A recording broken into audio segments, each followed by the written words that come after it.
আসসালামু আলাইকুম, স্বাগত জানাচ্ছি আইটিভি নিউজে। শুরুতেই জানিয়ে দিব শিরোনাম, পরে থাকবে বিস্তারিত।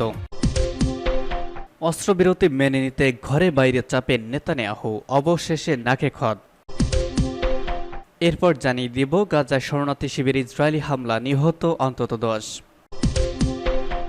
900 বর্গ কিলোমিটার এলাকা দখলের দাবি রাশিয়ার, ধুঁকছে ইউক্রেন। এরপর জানাবো ভারতের নাকের ডগায় গোপনে অত্যাধুনিক যুদ্ধবিমান মোতায়েন চীনের। এবং সর্বশেষে জানাবো ইরান আফ্রিকা সাহেল অঞ্চলের দেশগুলোকে শক্তিশালী করার চেষ্টা চালাচ্ছে, ভয়ে কাঁপছে মার্কিন যুক্তরাষ্ট্র। এতক্ষণ শুনছিলেন সংবাদ শিরোনাম, এখন জানিয়ে দিব বিস্তারিত। অস্ত্রবিরতি মেনে নিতে ঘরে বাইরে চাপে নেতানিয়াহু। গাজা যুদ্ধ বন্ধে মার্কিন প্রেসিডেন্ট জো বাইডেনের প্রস্তাবিত চুক্তি মেনে নেওয়ার জন্য এখন ঘরে বাইরে চাপের পড়েছেন ইসরায়েল প্রধানমন্ত্রী বেনিয়ামিন নেতানিয়াহু। এই চুক্তি মেনে নেওয়ার দাবিতে গত শনিবার রাতে তেল আবিবের সড়কে নেমে আসেন বিপুল সংখ্যক ইসরায়েলি। অন্যদিকে ইসরায়েল ও হামাস দুপক্ষই যুদ্ধবিরতির চুক্তি মেনে নেওয়ার আহ্বান জানিয়েছে যুক্তরাষ্ট্র, কাতার ও মিশর।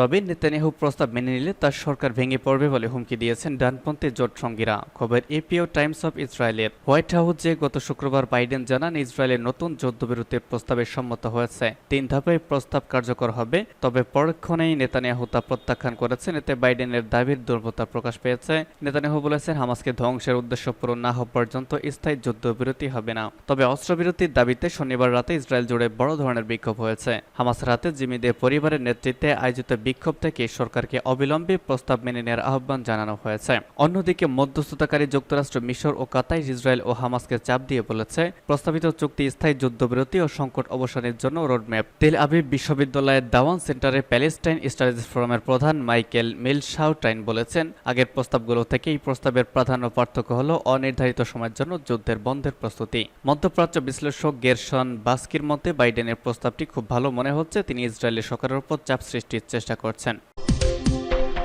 গাজায় শরণার্থী শিবিরে ইসরায়েলি হামলা, নিহত অন্তত 10।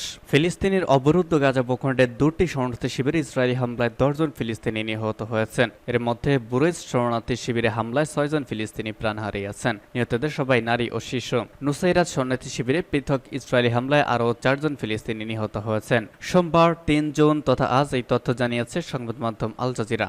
সংবাদ মাধ্যমটি বলছে মধ্য গাজার বুরেজ শরণার্থী শিবিরে ইসরায়েলি বিমান হামলায় 6 জন নিহত হয়েছেন বলে ফিলিস্তিনের সরকারি বার্তা সংস্থা ওয়াফা জানিয়েছে। হামলায় নিহতদের সবাই শিশু ও নারী। এদিকে হামলায় নিহত 6 শিশু ও নারীর লাশ দেইর আল বালাহের আল আকসা শহীদ হাসপাতালে নিয়ে যাওয়া হয়েছে বলে স্বাস্থ্য মন্ত্রণালয় সূত্র ওয়াফাকে জানিয়েছে। এছাড়া হামলার পর উদ্ধারকারীরা এখনও বেঁচে যাওয়াদের খোঁজে ধ্বংসস্তূপের তল্লাশি করছে। সোমবার মধ্যরাতের পর আকাল পরিবারের একটি বাড়িতে এই হামলার ঘটনা ঘটে।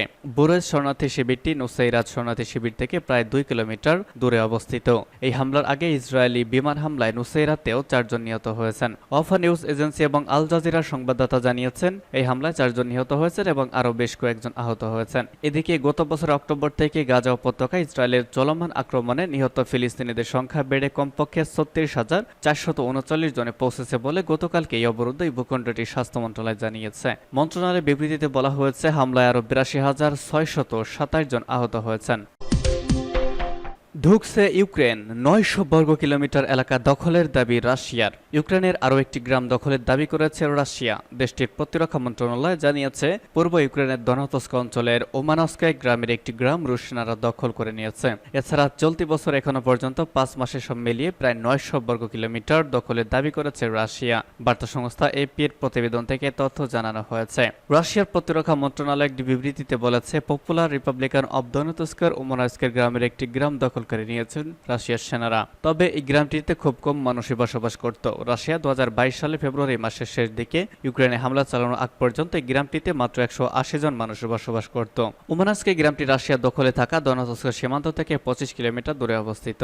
রাশিয়ার নতুন প্রতিরক্ষামন্ত্রী আন্দ্রেই বেলোসভ এর আগে শুক্রবার বলেছেন ইউক্রেনের সব দিক থেকেই কৌশলগত অগ্রগতি অর্জন করেছে। চলতি বছরে রুশ সেনারা ইউক্রেনে নতুন করে 880 বর্গ কিলোমিটার দখল করেছে। এদিকে রাশিয়ার এক শীর্ষ জেনারেল সতর্ক করে বলেছে বলেছেন তার দেশ পারমাণবিক হামলা চালানোর প্রস্তুতি নিচ্ছে ন্যাটো দেশগুলো।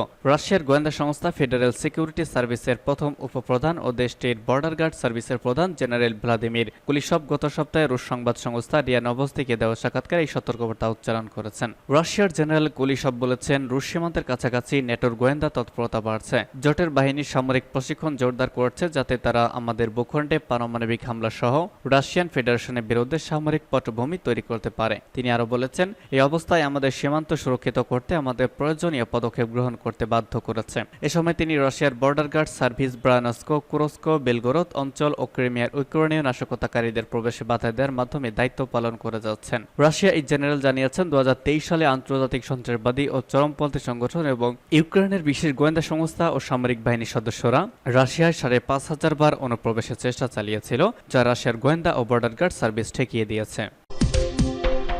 ভারতের নাকের ডগায় গোপনে অত্যাধুনিক যুদ্ধবিমান মোতায়েন চীনের। ভারতের নাকের ডগায় গোপনে যুদ্ধবিমান মোতায়েন করেছে চীন, কিন্তু রাডারে ধরা না পড়ায় সাধারণভাবে বিমানগুলোকে অনুমান করাও সম্ভব নয়। সম্প্রতি উপগ্রহ চিত্রে দেখা যায় সিকিম সীমান্ত থেকে অন্তত 150 কিলোমিটার দূরে চীন অধিকৃত তিব্বতের শিগাৎসে বিমানবন্দরে 6টি অত্যাধুনিক J-20 যুদ্ধবিমান মোতায়েন করেছে চীন। পশ্চিমবঙ্গের হাসিমারা সেনাঘাঁটি থেকে বিমানবন্দরটির দূরত্ব 290 কিলোমিটারের কম। এই হাসিমারাতেই রয়েছে ভারতের দ্বিতীয় রাফাল বিমান ঘাঁটি। শিগাৎসে তিব্বতের দ্বিতীয় বৃহত্তম শহর, সেই শহরেই রয়েছে বিমানবন্দরটি। সেখানে সারা বছরই J-10 যুদ্ধবিমান এবং KJ-500 বিমান রাখা হবে, তবে J-20 যুদ্ধবিমান এই প্রথম। সমুদ্রপৃষ্ঠ থেকে বিমানবন্দরটির উচ্চতা 12,408 ফুট। বিমান বাহিনীর ঘাঁটির পাশাপাশি অসামরিক ক্ষেত্র এটি ব্যবহৃত হয়। সেখানে একটি Y-20 মালবাহী বিমানও দেখা গেছে। ধারণা করা হচ্ছে সেনাদের প্রয়োজনীয় সামগ্রী ওই বিমানের মাধ্যমে সরবরাহ করা হচ্ছে।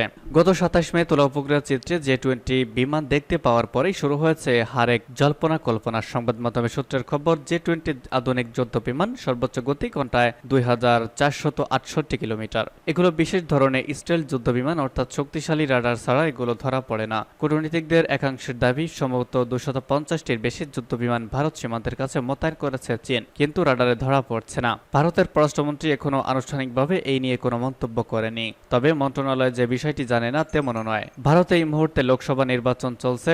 আগামী মঙ্গলবার ভোটের ফলাফল। তার আগে হঠাৎ করে চীনের এই পদক্ষেপে উদ্বেগ ছড়িয়েছে।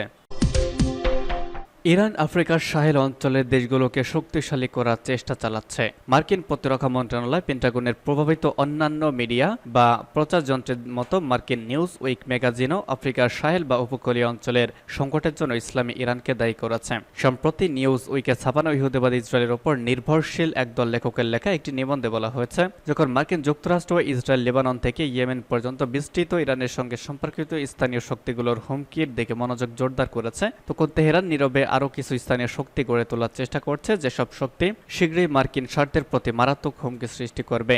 এই শক্তিগুলো আফ্রিকার কৌশলগত গুরুত্বপূর্ণ উপকূলীয় তথা সাহেল অঞ্চলের। আর ইরান আধিপত্যকামী পশ্চিমা শক্তিগুলোর দুর্বলতার সুযোগ নিচ্ছে, যাতে এই অঞ্চলের দেশগুলোর অর্থনৈতিক ও সামরিক সক্ষমতাগুলোকে শক্তিশালী করা যায়। অনেক দেরি হওয়ার আগে এই প্রক্রিয়া ঠেকাতে কিছু সাহসী পদক্ষেপ নেওয়া জরুরি বলে মার্কিন সরকার ও ইসরায়েলি দখলদার গোষ্ঠীকে পরামর্শ দিয়েছে এই সাপ্তাহিকই। আঞ্চলিক বা ঘরোয়া শক্তিগুলোর অনুপস্থিতির কারণে এবং এই অঞ্চলে পশ্চিমা উপনিবেশবাদী শক্তিগুলোর উপস্থিতি ও মার্কিন হস্তক্ষেপের কারণে 2020 সাল থেকে অনেক অশান্তি ও অস্থিতিশীলতা দেখা দিয়েছে। মালি, বুর্কিনা ফাসো, গিনি, নাইজার, গ্যাবন, চাঁদ ও সুদান এর মতো দেশগুলোতে হয় সামরিক অভ্যুত্থান ঘটেছে কিংবা সামরিক শাসন প্রতিষ্ঠা করা হয়েছে। আর এই প্রক্রিয়া আসলে উপনিবেশবাদের আর্থ সামাজিক রাজনৈতিক প্রভাবের ফলে তথা উত্তরাধিকার। এসব কারণে নানা হুমকি সৃষ্টি হওয়া ছাড়াও ইসলামের নাম ও পরিচিত লেবেল লাগিয়ে তার নানা ধরনের উগ্র ভুয়া গোষ্ঠী বা সন্ত্রাসী দল গড়ার সুযোগ করে দিয়েছে ওই একই কর্তৃত্বকামী শক্তিগুলো। যেমন এর আগে ইসরায়েল সুদানে হস্তক্ষেপ করেছিল পশ্চিমা প্রতিষ্ঠানগুলোর মাধ্যমে, ফলে আলাদা হয়ে গেছে দক্ষিণ সুদান। অথচ মার্কিন প্রতিরক্ষা মন্ত্রণালয়, পেন্টাগনের প্রভাবিত অন্যান্য মিডিয়া, প্রচার যন্ত্রের মতো মার্কিন নিউজ উইক ম্যাগাজিন আফ্রিকা সাহেল বা উপকূলীয় অঞ্চলের সংকটের জন্য ইসলামী ইরানকেই দায়ী করেছে।